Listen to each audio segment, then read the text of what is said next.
Here we are at Sugoicon 2008. This is Anime on Location. I'm here with James Hatton. How you doing today, James? Doing good, having a good time. Good. How was the panel you just got back from, and what was it about? Well, we just got back to creating characters, and we had a good time because we had a good range of people. Autobiographical, mine are more omnipotent kind of characters, and Dan Hess, who does a traditional storyline story. So, good range of people with a good range of ideas.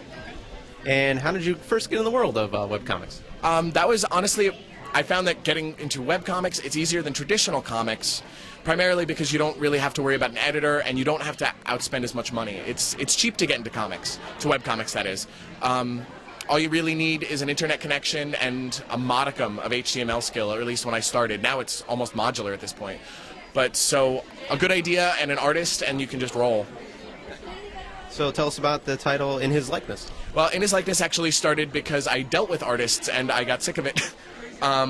So I actually started on something where I could be the artist or I could be the complete creator, and without my art skill it just came out as dots. So it's completely minimalistic, which I guess back then it wasn't as popular of a style. Now you're seeing a lot of minimalist comics come to the forefront, but it's all about the gods, deities. I love to play with mythology. I'm a very non-religious person, so to be able to put my own perspective on religion makes it pretty funny. I steer mostly into mythologies, Greek, Roman, and I've recently touched into voodoo and Egyptian.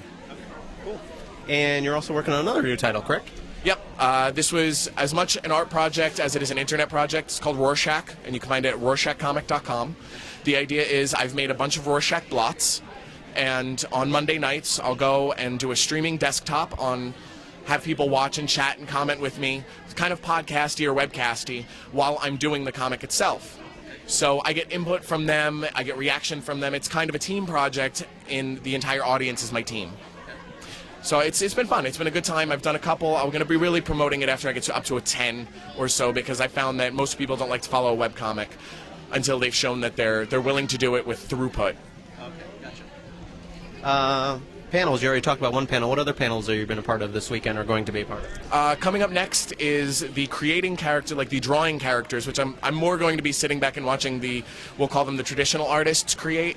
Because mine are mostly, my idea is a traditional artist wants to spend as much time to get the most detail, where me it's how can I make a cityscape in 2 lines, or how can I make this character represent an idea in as few pictures as possible.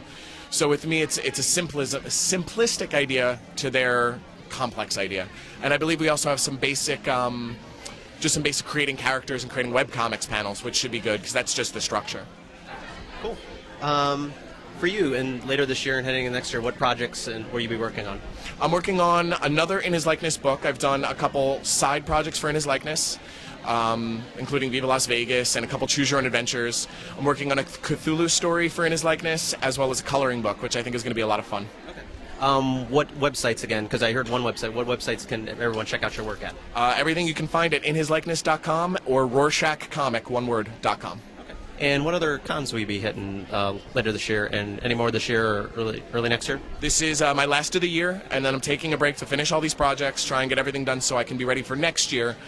Starting in Pittsburgh, that's one of my favorite shows of the year, Pittsburgh. I love Sugoi, Otakon, and I would love to hit Dragon Con. That's my big, if I can reach to Dragon Con, that's my show this year. In Atlanta, right? Yep, that's the one. Okay, cool. Well, thank you so much, James, for talking with us, and have a good rest of the con. Thank you very much. Okay, take care. Bye-bye.